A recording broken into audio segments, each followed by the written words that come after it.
Chaotically Nerdy is a podcast made by nerds for nerds.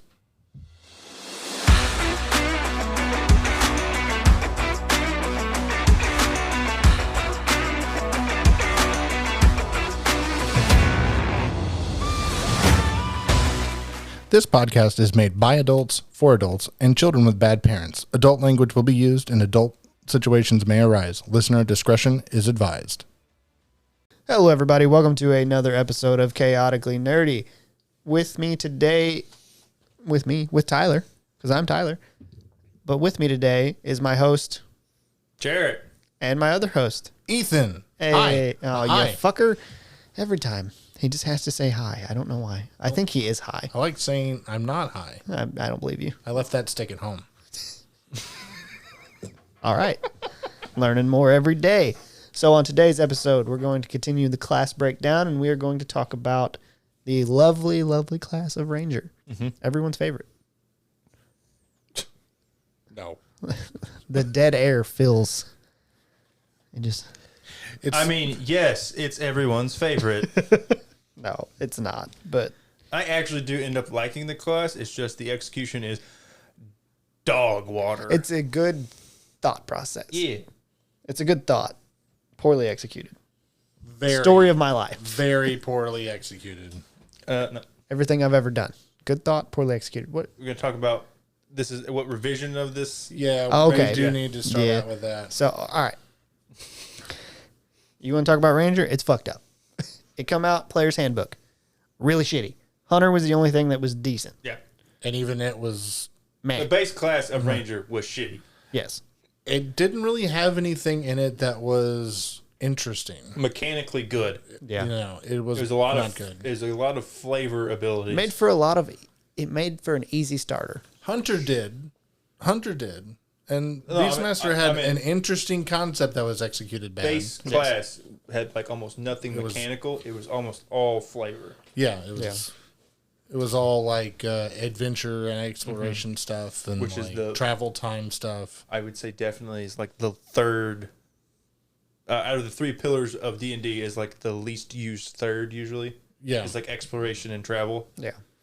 Well, it's because it not everybody wants to go. If you want, it can be fun to go through the hardcore thing and to go through all the exploration stuff, but not every group has the time to do that because most of them don't meet, but every 2 weeks to a month. Yeah.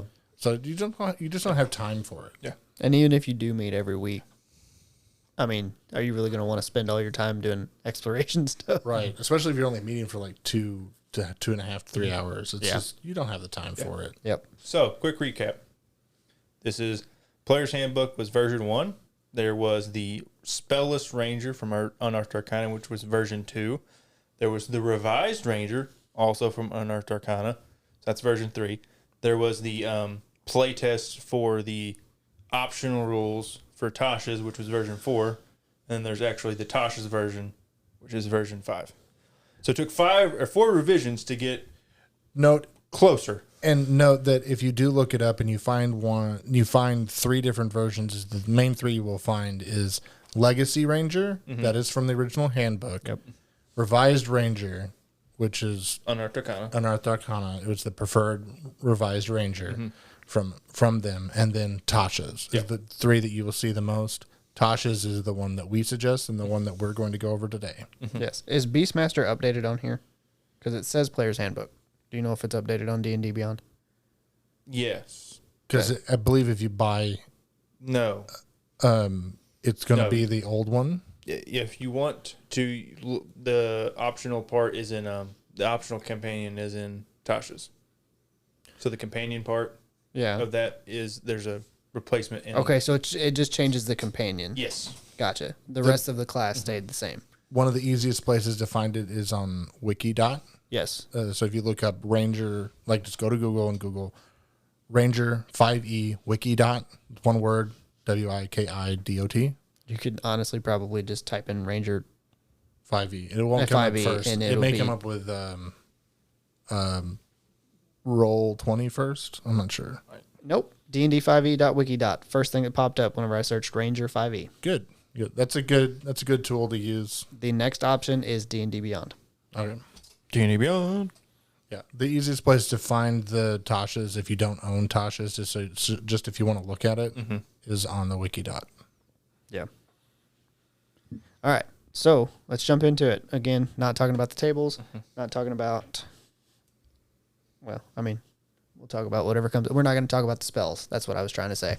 Because, again, we'll have one episode where we just talk about all that. And, it went under the fucking roadcaster. It's me. Fuck. So, Rangers, when you start out, you get 1d10 per ranger level for your hit point. Your proficiencies, you get light armor, medium armor, and shields. Your weapons, you get simple weapons and martial weapons, no tool proficiencies, and your saving throws are strength and dexterity. For skills, you get to choose 3 from animal handling, athletics, insight, investigation, nature, perception, stealth, and survival. That feels like a lot. Well, you get 3 choices. Yeah. So you kind of have to give a lot. Most classes only get 2. So. Yeah. We're not talking about the equipment. At first level, you get favored enemy. You have a significant experience. What? Did they change that? We're not talking about that.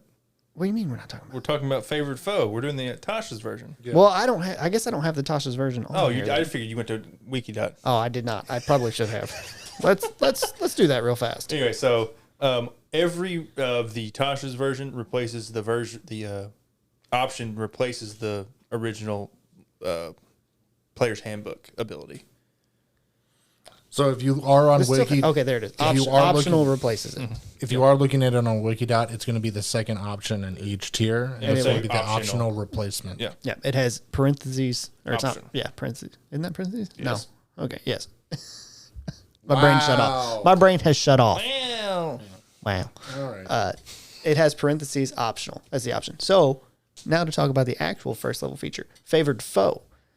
It replaces the favorite enemy feature and works with the foe slayer feature. You gain no benefit from the replaced feature and don't qualify for anything in the game that requires it. When you hit a creature with an attack roll, you can call on your mystical bond with nature to mark the target as your favorite enemy for 1 minute or until you lose your concentration, as if you were concentrating on a spell. We will talk about that whenever we get into the spell. The first time on each of your turns that you hit the favorite enemy and deal damage to it, including when you mark it, you can increase that damage by 1d4. You can use this feature to mark a favorite enemy a number of times equal to your proficiency bonus, and you regain all expended uses when you finish a long rest. The feature's extra damage increases when you reach certain levels, 1d6 at 6th, and 1d8 at 14th. I mean, that's good. it's just replacement Hunter's Mark. So Yes. You don't have to take the spell. Yeah. It's easier, but I mean, we were talking about this earlier. Like, it's Hunter's Mark. There was easier ways to do this. But it works. Yeah. So there's no problems. It's better than favored enemy. Because Yeah. it gives a mechanical benefit. Yeah. So Deft Explorer is the next one. It's a first level feature that replaces the Natural Explorer feature. You gain no benefit from the replace feature. Yeah, same as the other one. Yeah. You are unsurpassed explorer and survivor both in the wilderness and in dealing with others on your travels. You gain the canny benefit below, and you gain an additional benefit when you reach 6th and 10th level. So canny at first level is you choose one of your skill proficiencies. Your proficiency bonus is doubled for any ability check you make using the chosen skill. You can also speak, read, and write 2 additional languages of your choice. Roving is what you get at 6th level. Your walking speed increases by 5, and you gain a climbing speed and a swimming speed equal to your walking speed. At 10th level, you get tireless. As an action, you can give yourself a number of temporary hit points equal to 1d8 plus your wisdom modifier. And you can use this action a number of times equal to your proficiency bonus, and you regain all expended uses when you finish a long rest. In addition, whenever you finish a short rest, your exhaustion level, if any, is decreased by 1. Normally, that's during a long rest. Yeah. So At 2nd level, you get the fighting style. So there's a lot of fighting styles. Archery +2 bonus with ranged weapons, probably the one you're going to take if you're a ranger. And then the other one I mentioned is Druidic Warrior. So with Druidic Warrior, you learn 2 cantrips of your choice from the Druid spell list. They count as ranger spells for you, and Wisdom is your spellcasting ability for them, and you can replace them anytime you gain a level. also don't be afraid to not pigeonhole yourself into like an archer or a ranged person. Yes, you can be melee. Melee is also very viable in Rangers. Sometimes on specific subclasses, it's more viable. Yep. And then you get spellcasting. They are not or They are not prepared. So it makes no fucking sense. yeah, you have to pick your classes or your spells and go from there. Yeah. But like I said, we will talk about that. Which is why the favorite foe is really They've useful. never because been prepared. It gives you an spellcasters. extra spell. essentially, because you don't have to take Hunter's Mark if Yes. you don't want to. You can just have it. They've never been prepared spellcasters. I know, but it just He's just saying they should be. Yeah, they should. because Well, they're all about being ready for anything. Yeah. And Yeah. this is Makes more sense. exact opposite of that. So primal awareness. This is again the optional one. So it's replacing primal awareness from the player's handbook. primeval awareness. It says prime. Oh No, well. it okay. replaces primeval awareness. It's very confusing. I didn't. Fuck it. It's the same thing. They really should name it a little bit different because it's really close. Yeah. That's why I didn't even read it. I just went. It's the same thing. You can focus your awareness through the interconnections of nature. You learn additional spells when you reach certain levels in this class if you didn't already know them, as shown as the primal awareness spell table. These spells don't count against the number of ranger spells you know. So at 3rd level, you get Speak with Animals. At 5th level, you get Beast Sense. 9th, Speak with Plants. 13th, you get Locate Creature. And 17th, you get Commune with Nature. You can cast each of these spells once without expending a spell slot. Once you cast a spell in this way, you can't do so again until you finish a long rest. You also get Ranger Conclave at 3rd level. You choose to emulate the ideals and training of a Ranger Conclave. Your choice grants you features at 3rd level and again at 17th level. That's just the subclasses, isn't it? Yep. Reading this on here is throwing me for a loop. I'm not used to it. So again, you get your ability score improvements 4th, 8th, 12th, 16th, and 19th. Any feats that we think should go with it? With a range, If you're ranged, if you do decide to be a ranged archer, sharpshooter, or crossbow expert, yeah, are very useful because not necessarily for their damage ability, but for their ability to ignore either half cover or quarter cover. sharpshooter specifically ignores half and 3/4, and crossbow expert I believe lets you ignore close. Is it Yeah. right? Yeah. Yes. Yeah, it lets you And ignore the- close and loading. Like it's Close too range. close. Yeah. Yeah. And loading properties. and loading properties. If you're going to do melee, just any basic thing we've Yeah. mentioned on previous episodes about And we'll probably talk like about all the feeds and what they're good for and tough stuff is like a that. good one later. for ranger though, because if you're going to be melee, any melee, it's just a good choice. Yeah. So martial versatility. Whenever you reach a level in this class that grants the ability score improvement feature, you can replace the fighting style you know with another fighting style. So if you try one out and you're like, you know what, I don't like this one, you can switch it. Or if you get a cool weapon, Yeah, that would be more beneficial to switching it up. At 5th level, you get extra attack. At 8th level, you get land stride. I was making sure there wasn't an option. Yeah, I knew exactly what you're doing. Moving through non-magical difficult terrain costs you no extra movement. You can also pass through non-magical plants without being slowed by them and without taking damage from them if they have thorn spines or a similar hazard. In addition, you have advantage on saving throws against plants that are magically created or manipulated to impede movement, such as those created by the Entangle spell. also some abilities from creatures or spellcasters that, or the innate abilities. Yeah. So make sure you're asking your DM. Where it falls on that line. Yeah. At 10th level, you get Nature's Veil, which is in replacement of the Hide in Plain Sight. You draw on the powers of nature to hide yourself from view briefly. As a bonus action, you can magically become invisible, along with any equipment you are wearing or carrying, until the start of your next turn. You can use this feature a number of times equal to your proficiency bonus, and you regain all expended uses when you finish a long rest. At 14th level, you get Vanish. You can use the hide action as a bonus action on your turn. Also, you can't be tracked by non-magical means unless you choose to leave a trail. At 18th level, you get Feral Senses. You gain Preternatural? Yep. Okay.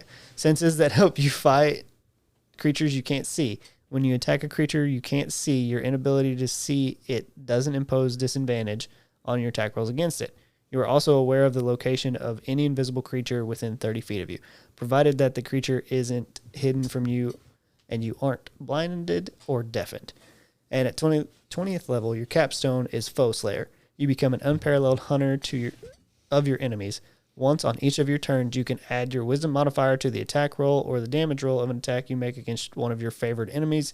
You can choose to use this feature before or after the roll, but before any effects are applied to it. How does that work with the change in favored enemy? I mean, is it just... You just, instead of using it on your select favorite enemies. You would use it on the the favorite foe. Favorite Yeah. foe, yes. I figured that as much, but wasn't. That's what they have. That's what they mean. Gotcha. Also, not that great of a capstone. No, it's really not. You get to add 5. To either hit or damage. At that point, you're probably going to have, even with non-magical gear, you're probably going to have a plus 11 to hit if you're melee. If you are ranged, you're plus 13.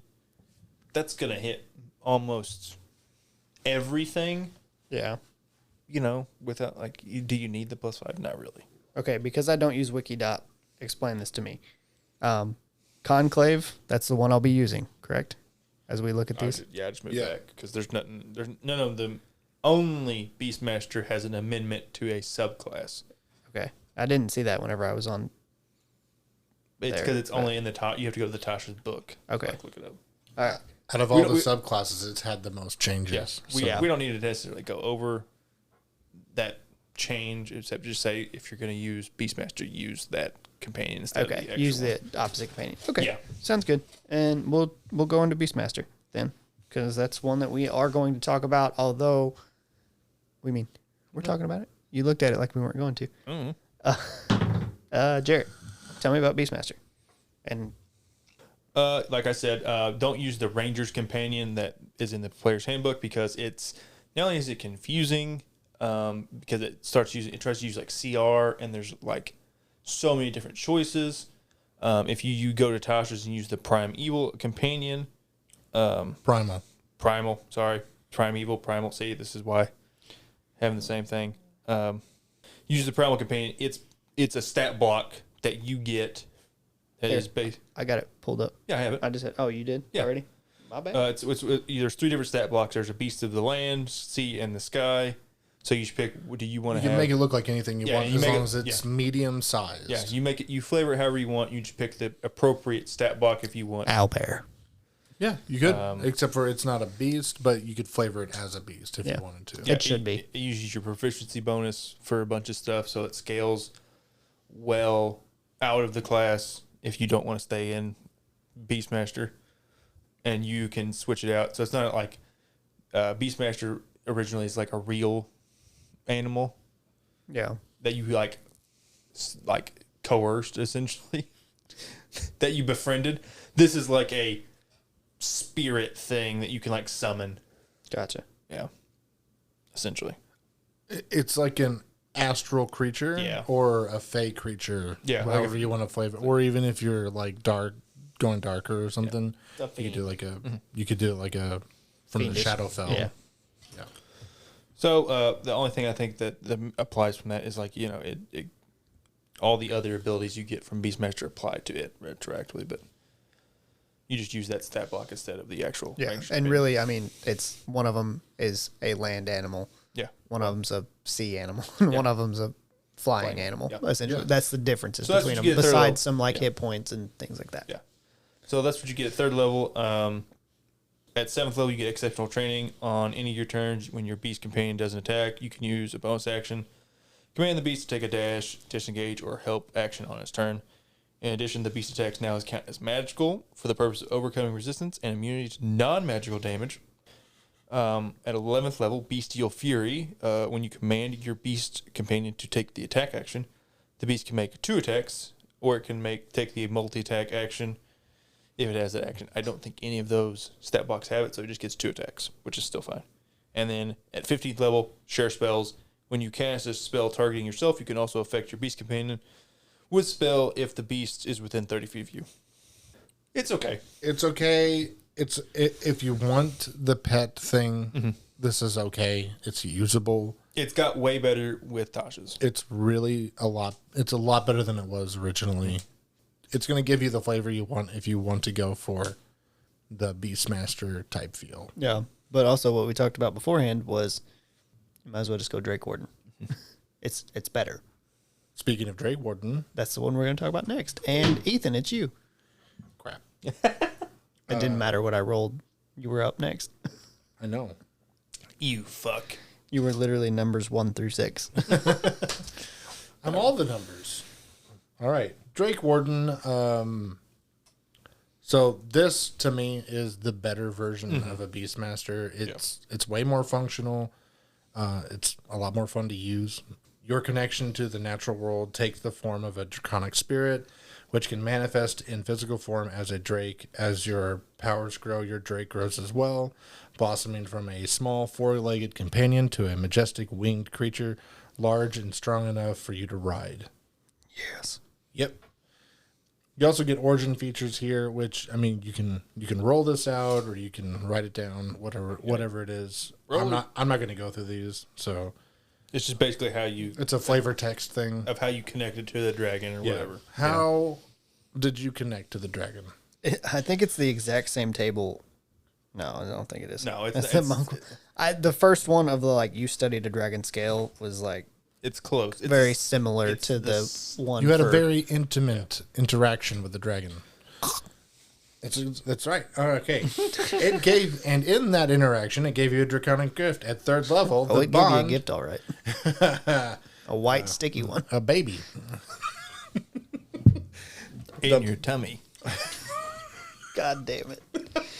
I fucking hate us. Draconic gift at 3rd level. The bond you share with your drake creates a connection to dragonkind, granting you understanding and empowering your presence. You gain the following benefits: thaumaturgy. That was a pronunciation, I'll say. I never know how to pronounce this. Is it thaumaturgy? I always say Thaumaturgy. thaumaturgy. I'd never know. Thaumaturgy. It's that word that starts with the TH that's also cantrip.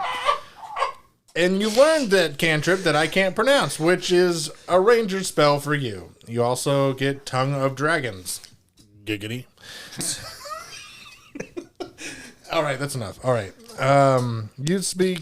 You learn to speak, read, and write Draconic or one other language of your choice. Drake Companion. At 3rd level, as an action, you can magically summon the drake that is bound to you. It appears in an unoccupied space of your choice within 30 feet of you. The drake is friendly to you and your companions. Oh, this is very similar. This is almost exactly like, isn't it?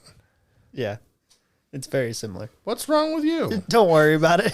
It's something I did. Oh, well. I picked out the title for this episode. So, all right. Well, this is going to be essentially similar to the previous class on Beastmaster. So, it's essentially you're summoning a spiritual type creature that is draconic instead of bestial. And you get a stat block for it. That's a lot of information here. You don't have to go over all of it. We didn't It's go. not as complicated as it seems. Yeah, it looks very complicated. Once you figure it out, it's much more simple. If you'd like us to go into more detail on those types of things, we could do that on a later episode. But It'll cost you though. yeah, it'll cost you. Only thing important is when you summon it, you choose its Color, color, or its damage Yeah, type. yeah. which is color. Yeah. Does it have the metallic options or is it just the chromatic options? Those are all the same. Fine. That's how they avoid that. They Bond don't. of They Fang don't and make you Scale. pick colors. They say. At 7th pick level, a you damage gain type. the bond of Fang and Scale. The bond you share with your drake intensifies protecting you and stoking the drake's fury. Why? Why are we this sexual this episode? I'm really tired now. I don't know what's going on. When you summon your drake, it grows wings on its back and gains a flying speed equal to its walking speed.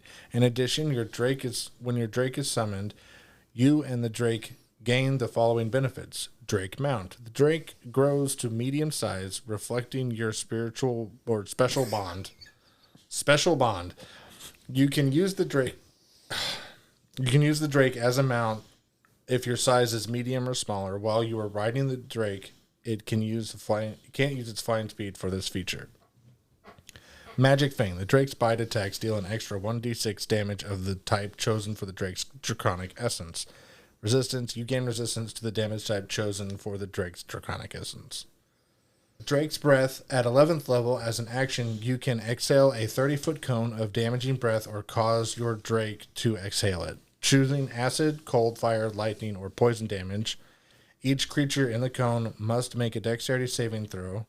or take 8d6 damage on a failed save, or half as much on a successful one. This damage increases to 10d6 when you reach 15th level in the class. This is interesting. You didn't read this out. Your choice doesn't have to match your Drake's Draconic Essence. So you want to drag? I assumed so because it said you get to choose it when you use it. Well, yeah, but It's just interesting. some people will think it has to tie into it. I can have a red dragon. It's really nice being Use able to. cold damage. It's really nice being able to choose because some things are resistant and some things Yeah. are Immune. vulnerable or immune. Yeah. So you just choose which one is And that befitting of the situation. Sorry to cut you off. It's okay. Not really. At but- 15th level, you gain the Perfected Bond feature. Your bond with your Drake reaches the pinnacle of its power. When your Drake is summoned, you and the Drake gain the following benefits. Empowered Bite. The Drake's bite attacks deal an extra 1d6 damage of the type chosen for its Draconic Essence for a total of 2d6 extra damage. So it's just additional on top of the previous effect. Yeah. And Large Drake. Your Drake grows in size to large. When you ride your Drake, it is no longer prohibited from using its flying speed. Reflexive resistance. You enter your Drake's... Wait. When either I'm having a stroke. Hey, we've all had one tonight. When either you or the Drake takes damage while you're within 30 feet of each other, you can use your reaction to give yourself or the Drake resistance to that instance of damage. When you use the reaction a number of times equal to your proficiency bonus, and you regain all expended uses whenever you finish a long rest. something you didn't mention on the Drake's Breath, you can use it again by expending a 3rd level spell slot. He didn't mention it because I cut him off. Oh yeah, that's your fault. Yeah, I got sidetracked. So that means you can use it multiple. That's like having Fireball just Yeah. online. Yeah. Yeah. And it also increases to 10d6 Yeah, it's a whenever count. you reach 15th level. Well, I this don't would know if you work got to that so part. good with an archer. Oh, yeah. This would be really good. Yeah. I think if I ever get to play again and I play a ranger, like we need a ranged That'd be fun. DPS, I'd probably play this. It's fun. That'd be more fun, especially if you get a Drake. What would you name your Drake? Draven. I was going to say Drake. I'd name mine Aubrey Graham. The fuck? No one gets that joke. Somebody will, but it's not us. I mean, a lot of people will. Well, explain it, fuck. It's Drake's real name. Oh. You stupid fuck. I don't give a fuck. How am I supposed to know that? I like puns. It'd Who's be funny to me. Drake? The rapper? Oh, that one? The Canadian Not rapper. the one who got arrested from Drake and No, Josh? not Drake Bell. Drake the rapper that was on Degrassi. He was Jimmy in the wheelchair. Come on, he got shot. Fucking shit. All right, now we're on to Fey Wanderer. Yeah, we are talking about that one. I had to think about it. I'll make sure I didn't mark it out. Oh, fuck, it's me. All right, so the Fey Wanderers, they do just that. I assume. I don't know. The end, folks. That's it. And, all right. Next up, we're going to talk about Gloomstalker. So, they represent both the mortal and the Fey realms. As you wander the multiverse, your joyful laughter brightens the hearts of the downtrodden, and your martial prowess strikes terror in your foes. For great is the mirth of the Fey, and dreadful is their fury. So at 3rd level, you get Dreadful Strikes. You can augment your weapon strikes with mind-scarring magic drawn from the gloomy hollows of the Feywild. When you hit a creature with a weapon, you can deal an extra 1d4 psychic damage to the target, which can take this extra damage only once per turn. The extra damage increases to 1d6 when you reach 11th level in this class. That feels weak. I mean, you get the extra 1d4 once per turn, basically. Why not just all the time? It's not even that much. That's what, yeah. Like, if it scaled more like a cantrip, I could see it. Well, I mean, that's kind of what Ranger's supposed to do. It kind of functions in the way that instead of like giving you extra attacks and stuff, it adds on to what you're already doing. Now, granted, it doesn't say that if you hit a different creature, That's what it's more for a ranger that's gonna like attack. it's going to shoot a bow Yeah. and try and hit 4 different people. Well, the way we play it, I don't know if that's actually how you're supposed to play it, but Just shoot different creatures like and each do the shot. extra damage each time. Yeah. That makes more sense. I still think it's still weak. It is weak. I mean, you could go up to a D8 and it would be fine. Maybe it's weak because it's trying to encourage you to use spells. Maybe. Might be. So also at 3rd level, you get Fey Wanderer Magic. You learn additional spells. These spells at 3rd level, you get Charm Person, 5th level Misty Step, 9th level Dispel Magic, 13th level Dimension Door, and 17th level Mislead. I almost read that as Mead for some reason. Mislead. Just gonna lead, just gonna leave the Mislead out. Mead. Yep, be a good spell. You also possess a Prenatural Blessing from a Fair ally. That's just a gift that you get. You can either pick it or roll for it. It's a list. We're not going to talk about it. It doesn't. It's a flavor ribbon ability. It doesn't do anything. Yeah. That's kind of cool. Good. If there wasn't enough at 3rd level, you also get Otherworldly Glamour. Your Fey qualities give you a supernatural charm. As a result, whenever you make a charisma check, you gain a bonus to the check equal to your wisdom modifier, that's strong. It's good. Like you could have essentially a plus 10 if you got it that way. It's hard to do at this level, but I wouldn't do that. I wouldn't either. Your Fey qualities give you I already read that. Holy fuck. In addition, you gain proficiency in one of the following skills of your choice: Deception, Performance, or Persuasion. At 7th level, you get Beguiling Twist. The magic of the Feywild guards your mind. You have advantage on saving throws against being charmed or frightened. In addition, whenever you or a creature you can see within 120 feet of you succeeds on a saving throw against being charmed or frightened, you can use your reaction to force a different creature you can see within 120 feet of you to make a wisdom saving throw against your spell save DC. If the save fails, the target is charmed or frightened by you. It says your choice outside. I guess you can choose like a ally If the target is charmed by you, parentheses your choice for 1 minute. The I target. guess you get to choose. I thought it said you get to choose it. I don't know. That's weird. That's weird wording. I don't know. Yep. At 11th level, you get Fey reinforcements. The Royal Courts of the Feywild have blessed you with the assistance of Fey beings. You know summon Fey. It doesn't count against the number of ranger spells you know, and you cast it without a material component. You can also cast it once without a spell slot, and you regain the ability to do so when you finish a long rest. Whenever you start casting the spell, you can modify it so that it doesn't require concentration. If you do so, the spell's duration becomes 1 minute for that casting. And at 15th level, you get Misty Wanderer. You can slip in and out of the Feywild to move in a blink of an eye. You can cast Misty Step without expending a spell slot. You can do so a number of times equal to your wisdom modifier. And you regain all expended uses when you finish a long rest. In addition, whenever you cast Misty Step, you can bring along one willing creature you can see within 5 feet of you. That creature teleports to an unoccupied space of your choice within 5 feet of your destination space. That's good. It's good. That's really good. Pretty cool. You get 5 free Misty Steps, and you can take somebody with you. But is it as cool as riding on a dragon? No. No. I mean, no. I like the flavor of this class. It's I really, I do. Really, I like it's- the flavor, but I think that it's They stick to the Fey Themes. theme thing here. yeah. Yeah. And then next up is Gloomstalker. It's odd that we shit on Ranger for having to have so many changes, but we talk about most of the subclasses. Ethan, take us into Gloomstalker. They stalk gloom. Next. All right. No. Nope. Gloomstalkers are at home in the darkest of places, deep under the earth, in gloomy alleyways, in primeval forests, and wherever else the light dims.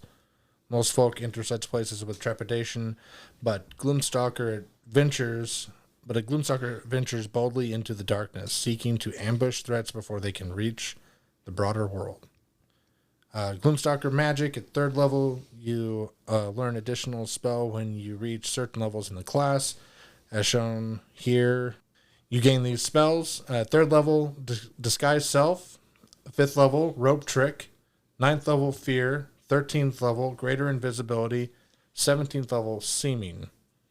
At 3rd level, you also gain Dread Ambusher. You master the art of the ambush. You can give yourself a bonus to your initiative rolls equal to your wisdom modifier.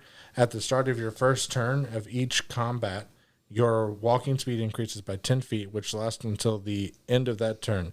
If you take the attack action on that turn, you can make one additional weapon attack as part of that action. If the attack hits, the target must, or the target takes. The ta-ta-ta-ta-ta-ta-ta.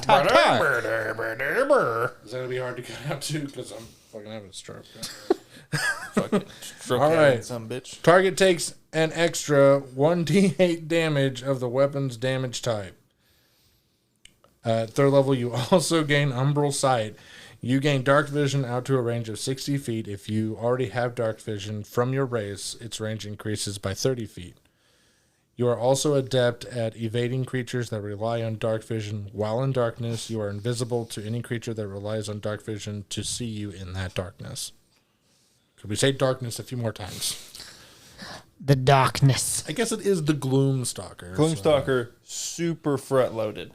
Yeah. You get a lot of shit for 3 levels. It's a lot. All right. Iron Mind. Iron Mind. At 7th level, you have honed your ability to resist the mind-altering powers of your prey. God. My God. I'm going to die. Please don't. We need you for this. Your voice is too important. All right. Where was I? Okay. You gain proficiency in wisdom saving throws. If you already have this proficiency, you instead gain proficiency in intelligence and charisma saving throws, your choice. Stalker's Flurry. At 11th level, you learn to attack with such unexpected speed that you can turn a miss into another strike. Once on each of your turns, when you miss with a weapon strike, you can take another weapon attack as part of the same action. Shadowy Dodge. At 15th level, you gain dodge. God. I just want to quit. All right. You can dodge God. Unforeseen ways. Why don't you finish it, Jarrett? With wisps of supernatural shadow around you whenever a creature makes an attack roll against you and doesn't have advantage on the roll, you can use your reaction to impose disadvantage on it. You must use this feature before you know the outcome of the attack roll. I want to bring something up. Ethan slept until like 1 o'clock today. He has no reason to be this tired. No, I know I don't. I don't know at what's going on. 9:40 at night. I'm just fat. I don't know why that ties into being tired, but I'll allow it. Brain work. Good. That's all it is. That's all it is. I I missed where we were, so I didn't know. unless I missed something. I was too busy laughing at Ethan. Oh, that's it. Okay. Do you want to go over that one again? No, No, we got it. it'll be All fine. We'll struggle through it. All right. You got to take the highs with the lows. Sure. The voice cracking. It's the first time I've ever heard his voice crack. Sure. Oh, God. Oh, jeez, Morty. Oh, jeez, Rick. Oh, jeez, Rick. God. Oh, we got to get through it. The highs and the low, Rick. All right. And next up is Horizon Walker. Jarrett, I think it's you. Even though you finished that one for us. That's fine. Tell us how they walk the horizon. These are your, Isn't this the one that we made for Jamie? yes, this is Great Scott, the one I Okay, made for him to make him good. so I want to mention this. Great Scott was Jamie's ranger. It was a Horizon Walker. I didn't name Jarrett. No. Jarrett made this character, essentially, minus the name, made an order of operations sheet for Jamie because he kept dying so many times that we were like, we have to help this man in any way possible. It was every like 2 or 3 sessions. Oh, yeah. Yeah. Or he would complain he didn't know what to do. Yeah. And so he made an order of operation sheets for what to do inside combat. And that was by far the best character he's ever played as far as helping the party. It was really effective. I was really impressed that you got Jamie to learn how to play D&D. Well, not really learn. He followed He the played instructions. D&D. He followed the instructions. Anyway, Horizon Walkers, they guard the world against threats that originate from other planes or that seek to ravage the mortal realm with otherworldly magic. So they are very similar to the Watchers, the Oath of the Watchers, or the Fey Wanderers, in that they are, they deal with multiversal or extraplanar threats. Horizon Walker magic, starting at 3rd level, you learn additional spell whenever you reach certain levels in this class. At 3rd level, protection from evil and good. 5th level, Misty Step. 9th level, haste. 13th level, banishment. 17th level, teleportation circle. All of those good. All of those flavorfully on brand. 3rd level, you have detect portal. You gain the ability to magically sense the presence of a planar portal. As an action, you can detect the distance and the direction to the closest planar portal within 1 mile of you. Once you use this feature, you can't use it again until you finish a short or long rest. Also at third level, Planar Warrior. You learn to draw on the energy of the multiverse to augment your attacks. That's a bonus action. Choose one creature you can see within 30 feet of you. The next time you hit with a creature with a weapon attack on your turn, all damage dealt by that attack becomes force damage. The creature takes an extra D8 of force damage from that attack whenever you reach 11th level in this class. The extra damage increases to 2d8. 7th level, you get an Ethereal Step. You can step through the ethereal plane. As a bonus action, you can cast the Etherealness spell with this feature without expending a spell slot, but the spell ends at the end of the current turn. You can't use this feature once you use this feature, you can't use it again until you finish a short or long rest. At 11th level, Distance Strike. You gain the ability to pass between the planes in a blink of an eye. When you take the attack action, you can teleport up to 10 feet before each attack to an unoccupied space you can see. If you attack at least 2 different creatures with this action, you can make 1 additional attack with it against a third creature. At 15th level, you get Spectral Defense. Your ability to move between planes enables you to slip through the planar boundaries to lessen the harm done to you during battle. When you take damage from an attack, you can use your reaction to give yourself resistance to all of that attack's damage on this turn. Not bad. It's good. I really like it, So but I like. if you can remember, do you remember what level we were whenever Jamie did that? Like 13. Wasn't that high? I would say 11 or 12, yeah, something like that. It's 12 or 13 then. Okay, so let's talk about the order of operations, because if you're playing one and you're not 100% sure on what to do, maybe you're joining some friends and they're like, hey, you should try this class. Do you remember the order of operations that you did? No. I'm pretty sure it was something like first turn, this is before Tasha, so it was like first turn, cast Hunter's Mark. Okay, so obviously that one you don't do. Now you don't do, you'd be like, oh, okay. You wait until you hit, basically. Well, never mind. That idea's out the window. No. Well, now you would be like, I'm using Planar Warrior.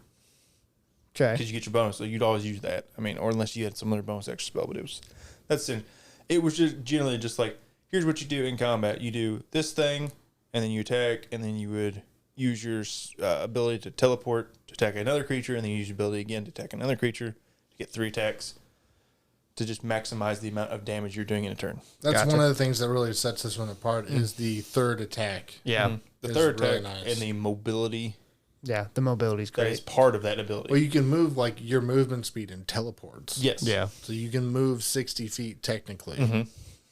Yeah, it's good. Really good. That was really just me trying to test your recall. Oh, I have it on my computer still, but I don't remember it. I was wondering if you remembered it.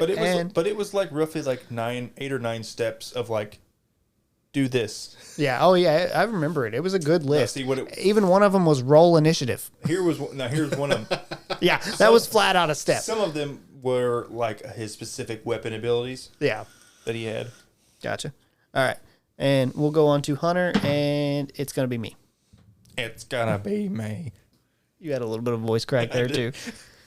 So, Hunters are exactly that. If you're going to play a Ranger as one of your starting, this is probably the easiest one to start out with. If you're new to D&D and you're like, hey, I need to try something simple, this is what I started out with, was Hunter. So at third level, you get Hunter's Prey.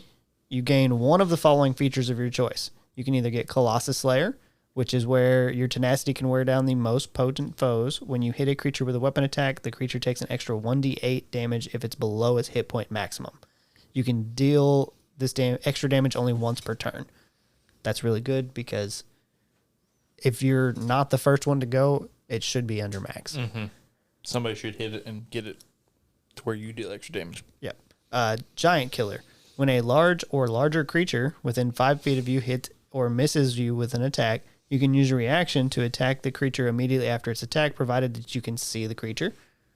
Horde Breaker. Once on each of your turns when you make a weapon attack, you can make another attack with the same weapon against a different creature that is within 5 feet of the original target and within the range of your weapon.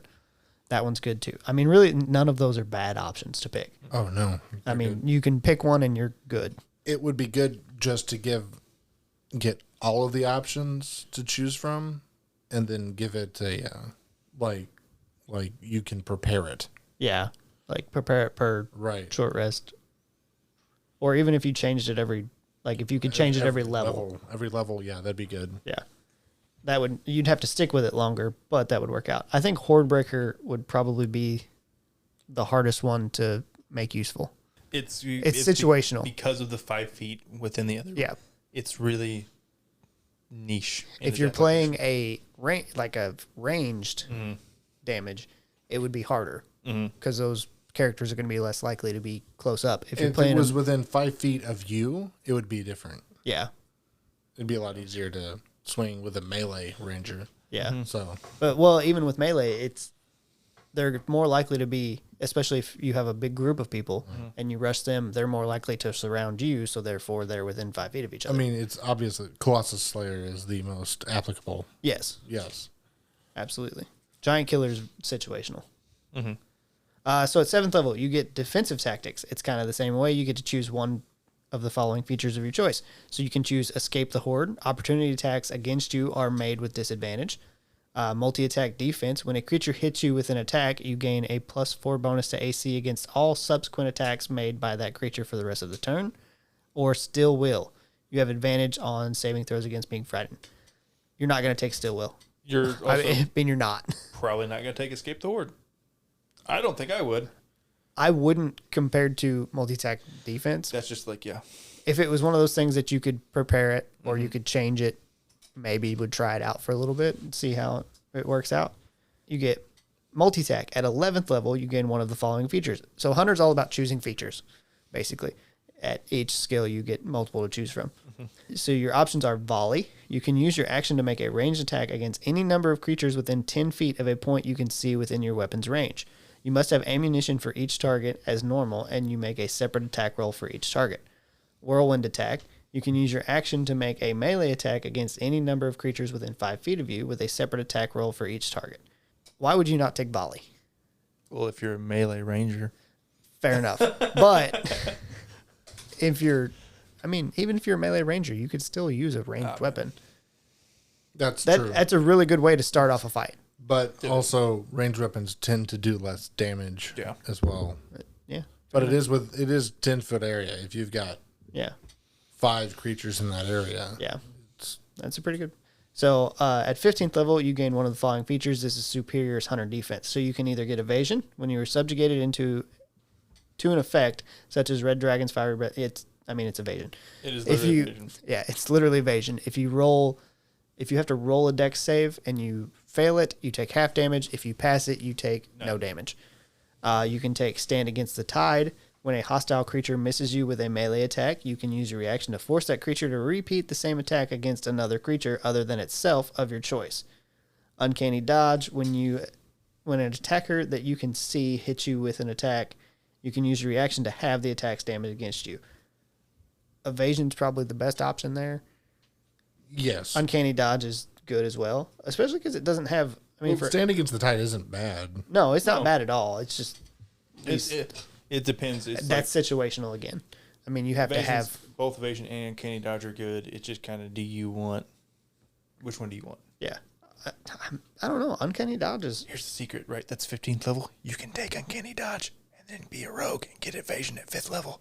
Yeah, that's true too. Or wait, no, it's the other way around. You take evasion and you get uncanny dodge at 5th level. Gotcha. Sorry, I got that backwards. But say evasion is not 5th It's level. 7. It's 7.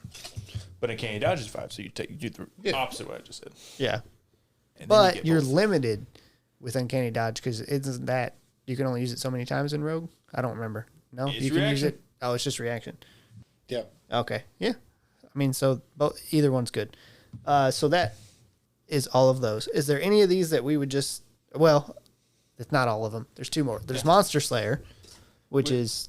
You're monster hunter. You hunt monsters. You're good at hunting monsters. And don't you pick like a specific type? No, I'm thinking of something else. Okay. No. I think it selects thinking of all the favorite. types. Gotcha. The specific types. You're supposed to hunt. You get like bonuses to like all the types of Monstrous yeah monstrosities. or something like that. And then there's Swarm Keeper. Again, not going to talk about it. I don't even know anything about it. I played one. Did you? Yeah. I had one. It's not terrible. It's like you have to make it work, though. So it's not as great. Basically, you're buffing the weapon damage with whatever thing you have chosen to make a swarm out of. So I used rats. Of course you did. Well, I was playing a rat man. So Was I in this campaign? No. I feel like I remember this character. We talked about it a lot. yeah. So I played Kronitz Vex, the rat man, who was a swarm keeper. He had rats, and they all crawl inside your clothes and stuff. It's really weird. That's the way it's described in the class, though. So it's really strange. But you could pick bugs, or if you're doing an aquatic one, you could do fish. That's kind of weird. Yeah, that's one of the options. That's really weird. No, it's not bad, and you get a lot of things like extra movement with it. There's a lot of really good utility stuff with it, but at the same time, also the extra spells you get are really nice. Yeah. But at the same time, there's better options. Yeah. But if you're wanting a good flavor, it's got really nice flavor. It's nice and crisp. Sounds like it. So, same as what we've done the last couple podcasts, which one do you think is the best, and which one do you think is best for just a dip?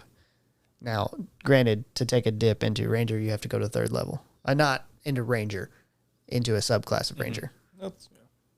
There's benefits to dipping into Ranger from Tasha's. The most Oh, yeah. dippable is Gloomstalker, I think, if you're a stealthy person. It's just really front loaded. It's super front loaded. You get a lot of cool good stealth a stuff. lot of stuff to add to it. Hunter's not terrible, No, but it but doesn't really. well, you get the extra damage. boost. damage Yeah. from the Colossus Slayer. Yeah. It'd be nice. But yeah, I think Gloomstalker or Hunter, probably the two that if you're going to take a dip, those are probably going to be the ones you take a dip in. Yeah. And then already, as everybody knows, my favorite is Horizon Walker. Yeah. Yeah. I think I'm Drake Warden. I think I'm Drake Warden. It's also really good. Drake, It's just Drake Warden, Gloomstalker, and Horizon Walker are all three just top tier. like to have something that you can put up front and you can just sit back and shoot. I do tend to go more for flavor picks, though, and Swarmkeeper was fun. And I think Fey Wanderer would be fun. They wandered the phase. I just would not. I would never play Ranger again until it's completely revised. No. Yeah. Yeah. I understand that. I can He do something else. refuses. All right. So now on to the question. This one comes from Dungeon and Armory, same as many others except for Monk. We did change out one person. I think we all talked about this whenever we were doing it. We took out, I can't remember who I took out, but we replaced it with Green Arrow from DC. So one of the options is Green Arrow. Your other options are Legolas from Lord of the Rings, obviously, Ygritte from Game of Thrones, or Vexalia from Critical Role. Oh, that's tough. Is it? Is it really? Well, You guys have watched a lot more Critical Role than me, and I feel like that's where you guys may be struggling. I feel like Green Here's the Arrow thing. would be Unlike the best most of our pick. other picks, there's no one that's like super overpowered. Yeah, to me. there's no Saitama sitting here. Yeah. But I think I would pick Legolas. That's a respectable pick. I don't think anybody else I don't think fires out shots as fast as he does. I don't think anybody's picking Ygritte. No, she's definitely the fourth. Yeah. Why? Why would you? Why What's she gonna do? Run Why around is and it on fuck the somebody? list? Why is she on the list? Just use the bow and arrow. Yeah, and she's kind of a ranger.